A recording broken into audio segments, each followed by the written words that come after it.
Well, thanks for stopping by the Murphology Podcast. This is Kathy Murphy, a.k.a. Murph, and we are here to talk to you about bicycle touring for beginners.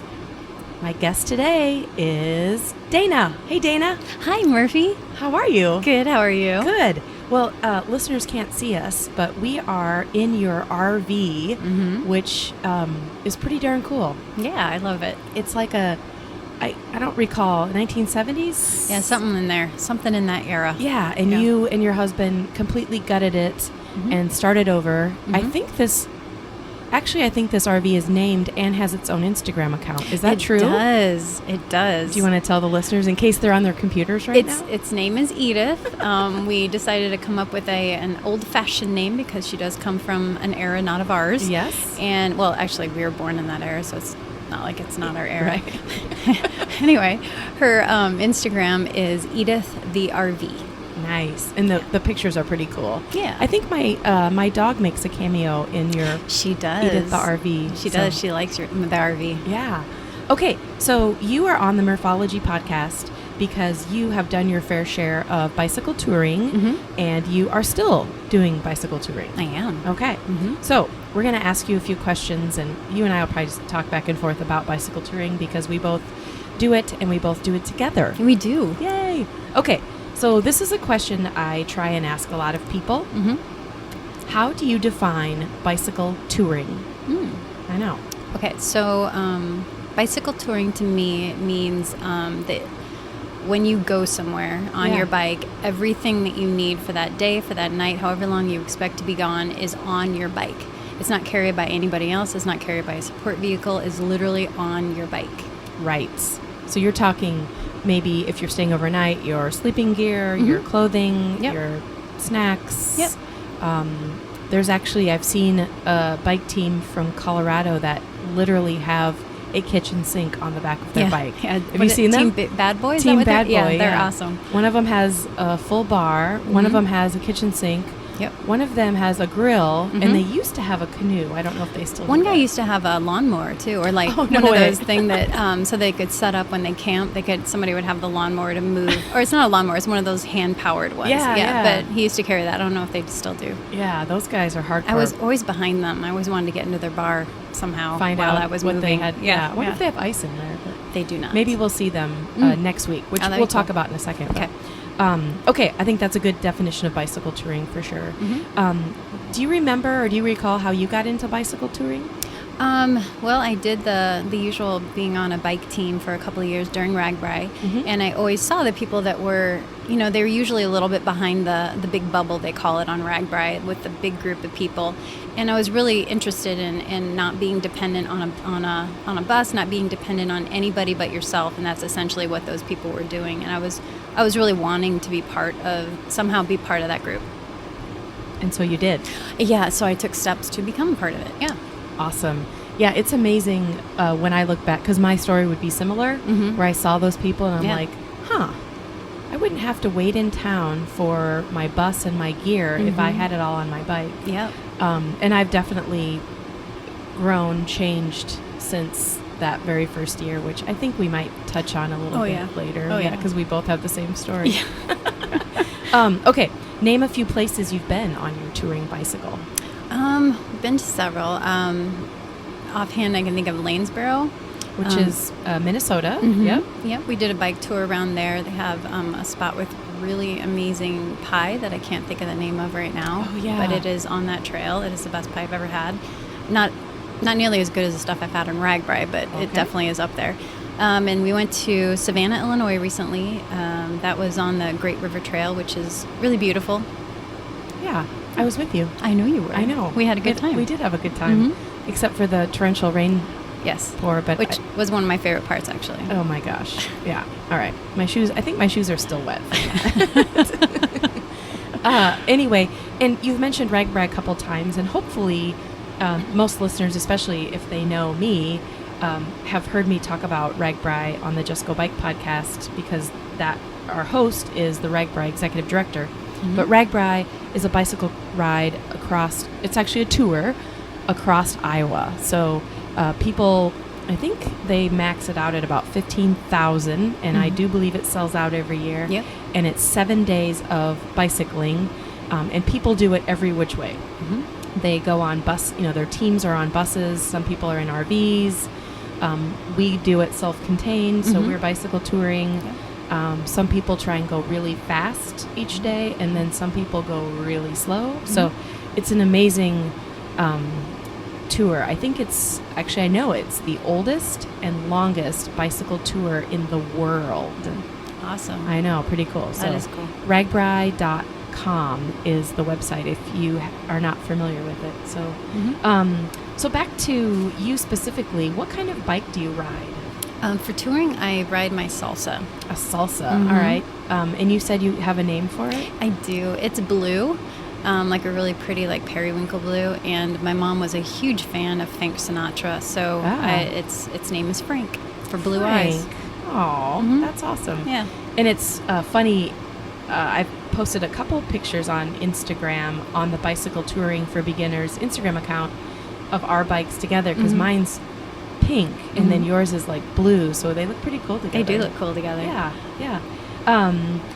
So give us an idea. So you've got your Salsa bike, which is meant to be a touring bike, correct? Yes, it's a nice steel frame. So give us some ideas of some of the things on your bike. It's like, how do you hold your gear, or what? Tell us about that. So I have a rack on the front and a rack on the back, and on the back bags, I tend to favor the fabric bags. That have pouches on the outside, and I have 2 smaller ones on the front and 2 smaller ones on the back. I have a couple of cages for water bottles, and really I only use one ever. I never use the other one. And have my awesome seat that, what's the brand? It's a Brooks, isn't it? Yeah, it's a Brooks. Yeah, it's finally it's finally just this year been comfortable. Just this year. You've been suffering for a while. For like 3 years now. Yes. Oh my gosh. Seriously, I've got so much miles on it. You figure it would be comfortable. Yeah. Like 2 years ago. I don't have a Brooks saddle, but people say. Yeah, I kept holding on because everybody said it's amazing. Yeah. So the fabric bags are nice, like you said. You just pop them open, and you have little side pockets as well. So figuring out where things are is always a challenge for me. Yes. I don't know if it is for you too. It is the worst. I get so frustrated. But you have a system, which I think I'm going to try to adapt this year. Yes. I'm pretty passionate when I'm doing a multi-day tour that all my camp gear goes in one bag, all my clothing goes in one bag, all my toiletries, sunscreen, whatever goes in one bag. Yeah. And typically the first day I still have to open up each bag because I always pick the wrong one. But by the second day I'm like, okay, I don't even have to use my front bag until the end of the night because that's where all my camping gear is. So that it kind of, I would say it works. But when we were in Illinois this past week, I kind of tried to do that and I forgot. I had forgotten. Yeah. I need my I wear clear glasses at night, so I'm like, I need to put my sunglasses away and find my clear glasses. And I had to go in all the bags to find out where my clear glasses were. So so we've kind of mentioned a few things, but what kinds of things go inside your bags? So in my bags is obviously everything I'm going to sleep with. So specifically, I sleep with a hammock, an Eno hammock. I've done that for a lot of years, and it's an amazing sleep. I love sleeping in my Eno hammock. Aren't you ever afraid that spiders are going to crawl on you? I'm not worried about spiders, really. Are you going to be now that you think about it? No. Really? No, I don't mind spiders. I mean, as long as they don't bite me, and I'm cool with them. All right. Maybe I'll change my mind if something bites me, but right now I'm cool with them. And I always carry a lightweight down sleeping bag. Okay. And it's kind of overkill, especially for RAGBRAI. But when I'm touring in warmer or cooler weather, it's perfect. Yeah. And it's also kind of a nice, comfy way to sit on the hammock too. And then I also bring all of my clothing, and usually it's a couple pants, a couple shirts, and then I have a warm shirt, and then some socks, like knee-high socks is what I'd use for when it's cold. Yeah. Especially I always pack a pair of wool socks because when my feet are warm, I don't know if it's true or not, but I feel like the rest of my body's warm. Yep. I feel the same way about a hat too, a stocking hat. Oh, yeah. So you'll be in your hammock with your tall socks and your beanie cap. Yes. But you'll be warm and you'll I be will sleeping. be warm and I'll be very happy in my hammock. And it's probably a silly question, but I'm assuming that you always have to find a structure if you're hammocking, whether it's a park pavilion or a couple trees. Or My husband, as you know, really favors like the pavilions because the stakes are at the whatever they're called, the beams that yes, hold thank you. The beams are at a perfect place, so you can get probably 4 or 6 hammocks in one structure. Yeah. But I really like sleeping under the trees personally. You just find 2 trees close together and you just string it. I like that feeling of waking up under the trees. Yeah. So that reminds me of, I don't know if it's a funny story to listeners, but when you and I and another girl, we went on a bike adventure, a bike touring adventure. Yes. In the Des Moines area, it's a place called the High Trestle Trail, which we ended up at what's called the High Trestle Bridge, which is an amazing wonder of it's the really Midwest. Beautiful. So please look it up. There were puppies on it. There were. That's right. There was a lady with puppies in her backpack. Yeah, it was so random. She's like, we have puppies in our backpack, and we didn't believe her. And then all of a sudden, puppies' heads popped out. It was very strange. And then we're like, can we take our picture? And can we take these home? And can we play with she was like, yeah, actually. And oh, wait, no. No, we didn't really mean it. No. Anyway, so we, had fun on the bridge at night. It lights up and it's real artsy. It's 13 stories high, so it's just an amazing view. Well, then we got back to one of the towns and decided to hammock in a park, and we found 3 huge trees that were perfectly spaced. And so we each had a hammock between the trees, and it was so relaxing, enjoyable. Yeah.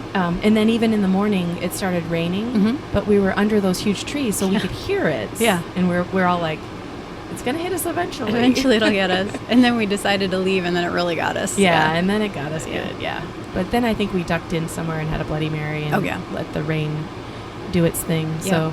So obviously when you're touring, you camp, in hammock camp. When you're packing for camping, do you worry about things like rain or super cold? So are you bringing more than you need, or are you kind of just suffering through, or like, can you think of... I can't sleep if I'm cold. Yeah. So I often bring a little bit more stuff to keep me warm. Yeah. And then I always spray my bags with some sort of... like a rain protectant? Yeah, because I also worry when it rains that I'm going to also get my stuff wet. Yes. And then in the morning I have to put on wet clothes. That's no fun. Yeah. But yeah, I usually side on the air of caution and actually bring a little bit more warm clothes than I probably need to.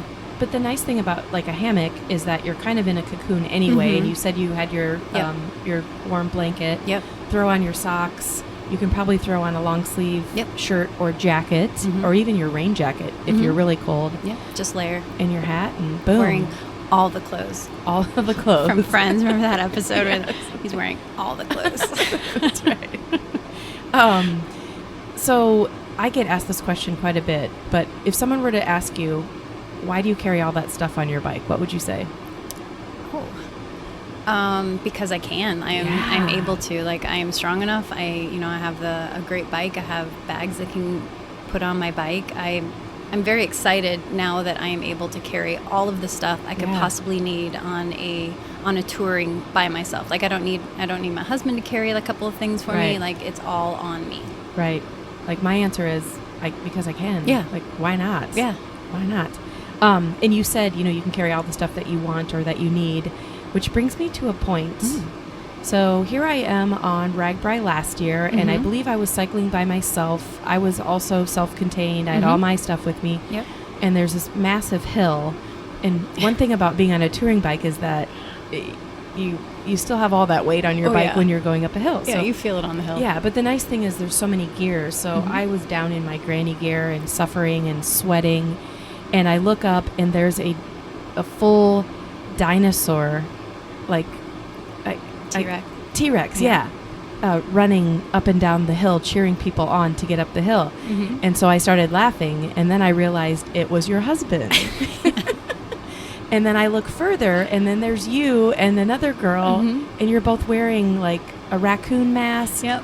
And I can't remember what the other mask was. It was probably the buffalo or something like that. Yeah, and I'm like, first I'm like, I wish I knew those people. And then I'm like, wait a minute, I do. So I pulled over, and it was I just got such a kick out of it. And people were having so much fun suffering up that hill. That's and the like, point. Woo. Yeah. So that brings me to, how in the heck do you carry all that stuff in your bike? Well, I always make room for a few masks. Actually, the T-Rex kind of squishes down pretty small, so that actually works out well.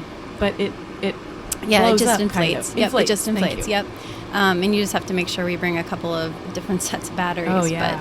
But, and obviously a few years ago that was brand new to the market, and nobody had ever seen or a few people had already seen it online, but it was kind of a new thing. So, yeah, that was really fun because people would just really laugh, and we loved doing that to them. Oh, yeah. I got such a kick out of it.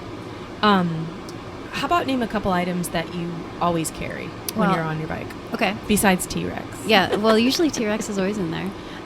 So let's see. I usually always have some sort of. I'm really into making sure that I feel clean and don't smell. Yeah. So I always make sure that I have baby wipes on me, and usually I have like some spray deodorant that I just throw onto. And that's usually every time I get off my bike. I just make sure I look presentable before I go in somewhere because loading, carrying that stuff can get you pretty sweaty. And side note, touring tip: baby wipes. Obviously get off your layers of sunscreen and dust and grit that's on your body, can get you refreshed for your next layer of deodorant, but it also takes off the grease marks.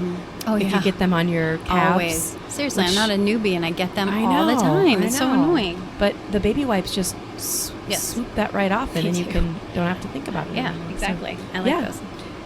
Any other items that you think about? Just the few latex masks that are always in there. Yeah. That's awesome. Yeah. And you would not recommend other people carry T-Rex because that's kind of fad's over, don't you think? Oh yeah, that's definitely over. Nobody should do that. Well, what advice would you give first timers? Oh, okay. Well, my biggest advice would be if you're interested in it and you start thinking might be something I want to get into, you can start small. Oh yeah. I know I had a Trek bike that was carbon fiber. I got a rack put on the back, which is not recommended, by the way, but I did it anyway. And I put a few bags on it, and that was my first year touring. It was on my stick bike, which is what we call the fast bikes, and we had some bags on the back. You don't need to have everything as a tour to start touring. Right. Yes.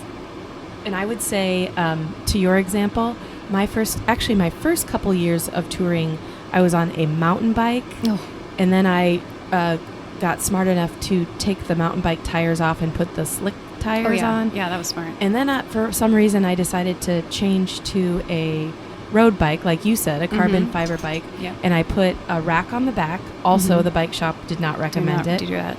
And put my saddlebags on the side, and the weight would push the rack into the tire. And so I would get to a certain point in the day where I have to get off my bike and like pull the entire contraption up and start over again. So one of the other parts to having that is that I'm sure you didn't have that on your carbon fiber either, was a kickstand. Right, so every time you got off of this carbon fiber bike with these heavy bags, your bike would like rear up almost like a horse. Can't tell you how many bruises I got that year from my bike just constantly doing that and falling on me. It was like bucking you off. So I also recommend getting a kickstand. Yes. That was awesome. Well, and I was just going to say, do you have any do's and don'ts worth mentioning? But I would for sure agree, say a kickstand. And they're not that expensive. I think you could probably put it on yourself. I don't even know if the bike shop charged me to put it on. Oh, I don't. So, usually I charge a little bit, but not much. But you'll also be very popular because you'll have a standing bike in an oasis where there is nothing to stand your bike on. So you'll have lots of stick bikes, leaning coming over and being yours. Like, "Can I lean against your bike?" Sure. Any don'ts that you would want to mention? I would say don't be afraid of bad weather. Oh, yeah. Some of my favorite rides that I can remember are in serious downpours or in the snow when it's just starting to, turn into winter. those are some of my favorite rides and touring rides. So don't be afraid of bad weather. Just, go with it. And speaking of go with it, let's go back to our recent bike tour through Illinois. Yes. So we're coming back. It's dark, which is also a fun time to ride if you have proper lighting. Oh, yeah. And we were on super rural roads. And so we're all looking ahead and we're like, is that heat lightning? Which I don't even know if that's a real thing. I think it is, sure. Right. And we're all like, well, yeah, it has to be because, the weather showed 0% chance of any sort of rain. And then it started sprinkling just a tiny bit. And then it was a deluge. Yeah. pelting us. We couldn't hardly see the road. Yeah. And luckily we ended up passing by the same restaurant we had lunch at. Yep. So we pull in and they had this little, what would you call that? Vestibule. Like a vestibule little area before you walked into the restaurant. So we leave our bikes outside with the kickstands up. Yep. Run into that little vestibule. We're all dripping. We're laughing. It's super funny. And then we realized the business is closed. So we're like, crap. And then the owner came out and she's like, oh my gosh, what's going on? And she's like, well, we're going to leave this open for you. And I kept saying, well, I'm sure the rain's going to stop any minute, so we won't be here very long. We ended up in that little area for what, an hour and a half at least. Yeah. Oh my gosh. And it was at least 150 degrees in there. It was super hot. Yeah, we were trying to open windows at the time, and then it was like blowing in rain. We were So it would be like, I think it stopped raining. And then all of a sudden, a crack of thunder and some lightning, and boom, it would start pouring again. But we could have waited there probably for another hour. Yeah. But eventually we just called it and said, let's make a run for it. So, and we were still soaked. And so then I put on my rain jacket. So then I was soaked under the rain jacket, but I don't know. It was still funny. Yeah. We're still laughing about it, right? We were. Yeah, we still are. Well, what sort of adventures do you have on the horizon?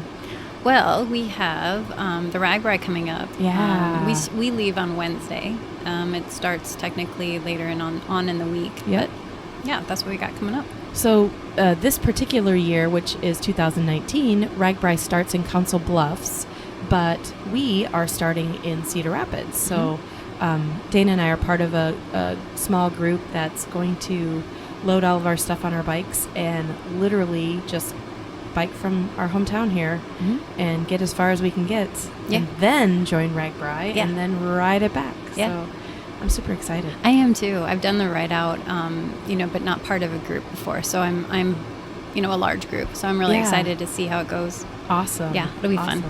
Well, Dana, thank you so much for being on. Well, thank you for having me, Kathy Murphy. Murphology Podcast, and for letting me come into your RV. Oh, yeah. You're welcome anytime into Edith. Awesome. All right. Well, thank you. Yeah, thank you. How about a fun touring tip? Let's talk cycling shorts. The dreaded Lycra shorts. Tight-fitting, and they don't hide too much. Do you have to wear them? No, you don't. Will they make your bike ride more enjoyable? Definitely, especially if you spend a lot of time in the saddle. So cycling shorts are made with cycling in mind, so they do their job and they do it well. What is their job, you ask? The special material lets moisture and sweat dry quickly. They have a pad inside that improves comfort. The pad in the women's cycling shorts is shaped differently than in the men's for obvious reasons. And in my experience, most discomfort occurs from pressure on the sit bones. Google that if you don't know where your sit bones are, but that's the part that touches the saddle.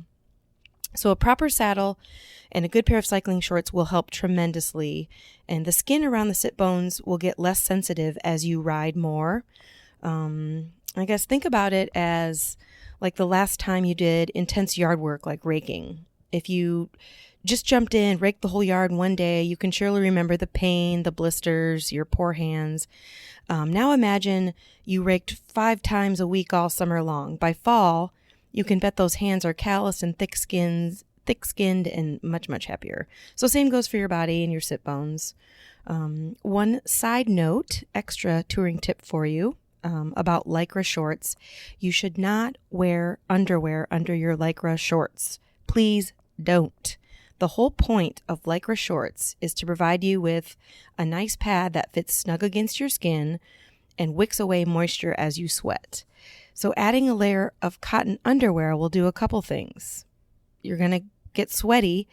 The Lycra will keep those undies wet all day, which provides lots of opportunity for chafing. And once you start chafing down there, it could be all over as far as wherever you're touring. Also, the pad is meant to fit against your skin, so adding another layer can cause extra friction, lead to hot spots, as well as the chafing. So, not to mention, your form-fitting Lycra will show off your underwear lines, and nobody wants that.